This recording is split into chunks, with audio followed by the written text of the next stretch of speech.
Hi ವೀಕ್ಷಕರೇ, ಎಲ್ಲರೂ ಹೇಗಿದ್ದೀರಾ? How are you all? Hope you are all doing fine. I am also fine. ಇವತ್ತು ನಾನು ಹೋಟೆಲ್ ಸ್ಟೈಲಿನ ಬೀನ್ಸ್ ಪಲ್ಯ ತೋರಿಸ್ತಾ ಇದ್ದೀನಿ.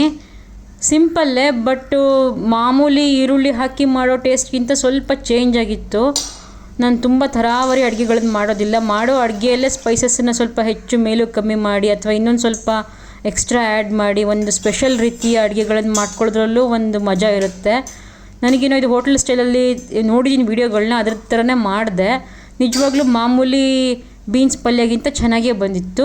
ತೋರಿಸ್ತೀನಿ ಅದು ಹೇಗೆ ಮಾಡಿದ್ದೀನಿ ಅಂತ. ನಿಮಗೆ ಇಷ್ಟವಾಗಿದ್ದಲ್ಲಿ ನನ್ನ ಚಾನಲ್ಗೆ ಸಬ್ಸ್ಕ್ರೈಬ್ ಆಗಿ ಹಾಗೂ ನನ್ನ ವೀಡಿಯೋಗೆ ಒಂದು ಲೈಕ್ ಕೊಡಿ. ನಾನು ಬೇಳೆ ಸಾರಿಗೆ ಯಾವಾಗಲೂ ನುಗ್ಗೆಕಾಯಿನ ಸಪ್ರೇಟಾಗಿ ಬೇಯಿಸ್ಕೊಳ್ಳೋದು. ಇವತ್ತು ನಾನು 3 ವಿಷಲ್ ತೆಗೆದುಬಿಟ್ಟು ನುಗ್ಗೆಕಾಯಿನೂ ಕೂಡ ಕುಕ್ಕರಲ್ಲೇ ಬೇಯಿಸ್ಕೊಂಡು ನೋಡೋಣ ಅಂತ ಮಾಡಿದೆ. 3 ವಿಷಲ್ ತೆಗೆದಿರೋದ್ರಿಂದ ನುಗ್ಗೆಕಾಯಿ ಏನು ಪುಡಿ ಆಗಿರಲಿಲ್ಲ. ನಾನು 1/4 kg ಬೀನ್ಸನ್ನು ತೊಗೊಂಡಿದ್ದೀನಿ ಹಾಗೂ ಬೀನ್ಸನ್ನು ತುಂಬ ಸಣ್ಣದಾಗಿ ಹೆಚ್ಚಿಟ್ಕೊಂಡಿದ್ದೀನಿ. ಖಾರವಾದ ಮೆಣಸಿನ್ಕಾಯಿ ಇದ್ದರೆ ಓನ್ಲಿ 2 ತೊಗೊಳ್ಳಿ. ಖಾರ ಇಲ್ಲ ಅಂದರೆ 3 ಮೆಣಸಿನ್ಕಾಯಿ ತೊಗೊಳ್ಳಿ. 3 ದೊಡ್ಡ ಬೆಳ್ಳುಳ್ಳಿ ಹಾಗೂ ಸ್ವಲ್ಪ ಕೊತ್ತಂಬರಿ ಸೊಪ್ಪು ತುಂಬ ತೊಗೋಬೇಡಿ, ಸ್ವಲ್ಪನೇ ಇರಲಿ. ಇದನ್ನು ಹಾಕಿ ಸರಿಯಾಗಿ ಸ್ವಲ್ಪ ಉಪ್ಪು ಹಾಕಿಬಿಟ್ಟು ಸರಿಯಾಗಿ ಕಲ್ಲಲ್ಲಿ ಜಜ್ಕೊತಾ ಇದ್ದೀನಿ. ಇದು ಫೈನ್ ಪೇಸ್ಟೇ ಆಗಬೇಕು.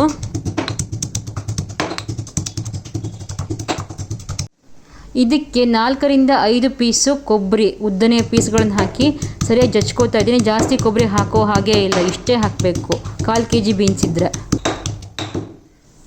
ಮಿಕ್ಸಿ ಜಾರಲ್ಲೆಲ್ಲ ಮಾಡ್ಕೊಳ್ಳೋ ಬದಲು ಈ ಥರ ಕುಟ್ಟಣಿಗೆನೇ ಒಳ್ಳೆಯದು. ಇದಕ್ಕೆ ಇವಾಗ ಅರ್ಧ ಟೀ ಸ್ಪೂನ್ ಜೀರಿಗೆ, ಓನ್ಲಿ ಅರ್ಧ ಟೀ ಸ್ಪೂನ್ ಜೀರಿಗೆ ಹಾಕಿ ಮತ್ತು ಇನ್ನೂ ಫೈನ್ ಪೇಸ್ಟ್ ಮಾಡ್ಕೋತಾ ಇದ್ದೀನಿ. ನನ್ನ ಪೇಸ್ಟು ಇಷ್ಟರ ಮಟ್ಟಿಗಾಯಿತು. ಇನ್ನೂ ನುಣ್ಣಗೆ ಸ್ವಲ್ಪ ಮಾಡ್ಕೊಂಡ್ರೆ ಒಳ್ಳೆಯದು. ಈಗ 1 ಟೇಬಲ್ ಸ್ಪೂನು ಎಣ್ಣೆ ಅಥವಾ ತುಪ್ಪ ಅಥವಾ 2 ಮಿಕ್ಸನ್ನು ಹಾಕ್ಕೊಂಡು ಕಾದ್ಮೇಲೆ ಸಾಸಿವೆ ಅರ್ಧ ಟೀ ಸ್ಪೂನು, ಕಡಲೆಬೇಳೆ ಉದ್ದಿನಬೇಳೆ 1 ಟೀ ಸ್ಪೂನ್ ಹಾಕ್ಕೊಂಡು ಈರುಳ್ಳಿನ ಹಾಕಿ ಸರಿಯಾಗಿ ಒಂದು ಒಗ್ಗರಣೆ ಮಾಡ್ಕೋಬೇಕು. ನಾನು ಈರುಳ್ಳಿನ ಸ್ಲೈಸ್ ಮಾಡ್ಕೊಂಡಿರೋದು ಒಂದು ಮೀಡಿಯಮ್ ಸೈಜ್ ಈರುಳ್ಳಿನ ಸ್ಲೈಸ್ ಮಾಡಿ ಹಾಕಿದ್ದೀನಿ ಹಾಗೂ 1-2 ಎಲೆ ಕಡ್ಡಿ ಎಲೆ ಕರಿಬೇವನ್ನು ಹಾಕ್ಕೊಂಡಿದ್ದೀನಿ. ಎಲ್ಲ ಸೌತ್ ಇಂಡಿಯನ್ ಅಡುಗೆಗಳಿಗೂ ಈರುಳ್ಳಿ ಉದ್ದಿನಬೇಳೆ ಕರಿಬೇವು ಹಾಕಿ ಒಂದೊಂದು ಸಲ ಸ್ವಲ್ಪ ಬೋರು ಆಗುತ್ತಲ್ವ ಫ್ರೆಂಡ್ಸ್. ಬೋರ್ ಆದ್ರೂ ಬಟ್ ಅಡುಗೆ ಸ್ವಾದ ಕೊಡೋದೇ ಈ ಆನಿಯನ್ ಮತ್ತು ಕರಿಬೇವು ಅಲ್ವಾ. ಕೆಲವು ಸಲ ಸ್ವಲ್ಪ ಹೀಟ್ ಜಾಸ್ತಿ ಆದಾಗ ನಾನು ಆಫೇ ಮಾಡಿಬಿಡ್ತೀನಿ. ಹೊತ್ತಿಸ್ಕೊಂಡು ಎಲ್ಲ ಹಾಳು ಮಾಡೋ ಬದಲು ಆಫ್ ಮಾಡಿಬಿಟ್ರೆ ತಣ್ಣಗಾಗುತ್ತೆ, ಮತ್ತೆ ಆನ್ ಮಾಡ್ಕೋಬಹುದು. ಈರುಳ್ಳಿನ ತಮಿಳಲ್ಲಿ ವೆಂಗಾಯಿ ಅಂತ ಹೇಳ್ತಾರೆ, ವೆಂಗಾಯಿ. ಮತ್ತು ಬೆಳ್ಳುಳ್ಳಿನ ಪೂಂಡ್ ಅಂತ ಹೇಳ್ತಾರೆ. ಮತ್ತು ಟರ್ಮರಿಕ್ನ ಮಂಜಲ್ ಅಂತ ಹೇಳ್ತಾರೆ. ಮಂಜಲ್ ಪೌಡರ್ ಅಂತ ಅಡ್ವರ್ಟೈಸ್ಮೆಂಟೆಲ್ಲ ಕೇಳಿರ್ಬೋದು ನೀವು. ಮಂಜಲ್ ಅಂದರೆ ಹಳದಿ ಅಂತ. ಈಗ ಜಜ್ಜಿಟ್ಕೊಂಡಿರೋಂತಹ ಫೈನ್ ಪೇಸ್ಟನ್ನು ಈ ಎಣ್ಣೆಗೆ ಹಾಕಿ ಸರಿಯಾಗಿ ಬಾಡಿಸ್ಕೋಬೇಕು. ಇದು ಸರಿಯಾಗಿ ನೀವು ಎಣ್ಣೆ ಇನ್ನೂ ಸ್ವಲ್ಪ ಜಾಸ್ತಿ ಹಾಕೋಬಹುದು ಅಥವಾ ದಪ್ಪ ತಳ ಪಾತ್ರ ತೊಗೊಂಡು ಮಾಡ್ಬೋದು.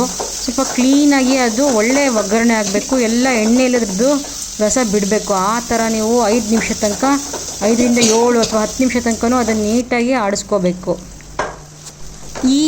ಇದು ಚೆನ್ನಾಗಿ ಆಡಿಸ್ಕೊತೀವಲ್ಲ, ಇದೇ ಒಂದು ರುಚಿ ಕೊಡೋದು. ಅದನ್ನು ನೀವು ಸುಮ್ಮನೆ ಹಾಗೆ 1 ನಿಮಿಷ ಹಿಂಗೆ ಮಾಡಿ ಎತ್ಬಿಟ್ರೆ ನಿಜವಾಗ್ಲೂ ಪಲ್ಯ ಅಷ್ಟು ಟೇಸ್ಟಿ ಈ ರೀತಿ ಆಗಬೇಕು ನೋಡಿ. ತುಂಬ ಫೈನ್ ಕರಗಬೇಕು, ಕ್ಯಾರಮಲೈಸ್ ಆಗಬೇಕು ಒಗ್ಗರಣೆ. ಈಗ ಆ ಕಟ್ ಮಾಡಿರೋ ಬೀನ್ಸ್ನೆಲ್ಲ ಈ ಒಗ್ಗರಣೆಗೆ ಹಾಕಿಬಿಟ್ಟು ಸರಿಯಾಗಿ ಮಗುಚ್ಕೋಬೇಕು. ನಾನ್ ವೆಜ್ ತಿನ್ನೋರಿಗೆಲ್ಲ ಈ ಬೀನ್ಸು ಎಲ್ಲ ಅಷ್ಟು ಇಷ್ಟ ಆಗಲ್ಲಲ್ಲ, ಬಟ್ ಈ ರೀತಿ ಎಲ್ಲ ನೀಟಾಗಿ ಮಸಾಲೆ ಹಾಕ್ಕೊಂಡು ಮಾಡ್ಕೊಳ್ಳಿ. ನಿಜವಾಗ್ಲೂ ಬೀನ್ಸ್ ಪಲ್ಯನೂ ಚಪ್ಪರಿಸ್ಕೊಂಡು ತಿಂತೀರ. ಇದಕ್ಕೆ ಈ ಸ್ಟೇಜಲ್ಲಿ ಸರಿಯಾಗಿ ಮುಗಿಸ್ಕೊಂಡ್ಮೇಲೆ ಫ್ರೆಶ್ ಆಗಿರೋಂತಹ ಕೊಬ್ಬರಿ ತುರಿನ ಹಾಕ್ಕೋಬೇಕು. ನಾನು ಯಾವಾಗಲೂ ಮಿಕ್ಸಿಯಲ್ಲಿ ರುಬ್ಕೊಂಡೆ ಹಾಕ್ಕೊಳ್ಳೋದು.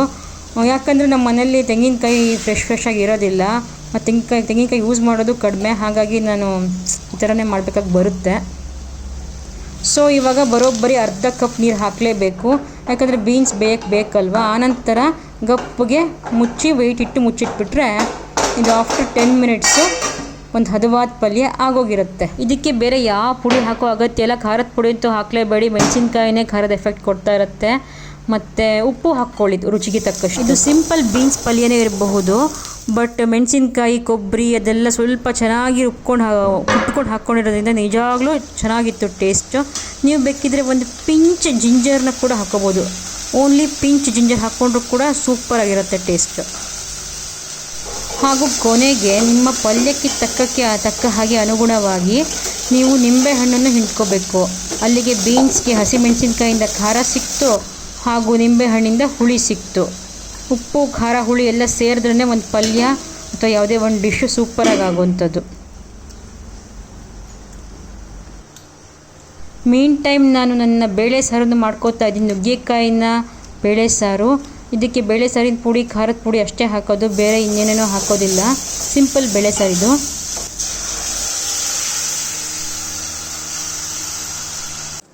ನೋಡಿ 10 ನಿಮಿಷ ಅಥವಾ 12 ನಿಮಿಷ ಆದಮೇಲೆ ತೆಗೆದು ನೋಡಿದ್ರೆ ಬೀನ್ಸ್ ಪಲ್ಯ ಕರೆಕ್ಟಾಗಿ ಪರ್ಫೆಕ್ಟಾಗಿ ಬೆಂದು ಹೋಗಿದೆ. ಇದು ನೋಡೋಕ್ಕೆ ಅಷ್ಟು ಅಟ್ರಾಕ್ಟಿವ್ ವಿಡಿಯೋ ಫೋಟೋ ಶೂಟ್ ಮಾಡಿರೋಂತಹ ಪಲ್ಯ ಅಲ್ಲದೆ ಇದ್ರೂ ನಿಜಕ್ಕೂ ಟೇಸ್ಟ್ ತುಂಬ ಚೆನ್ನಾಗಿತ್ತು. ನೀವು ಮಾಡಿದ್ರೆ ಗೊತ್ತಾಗುತ್ತೆ.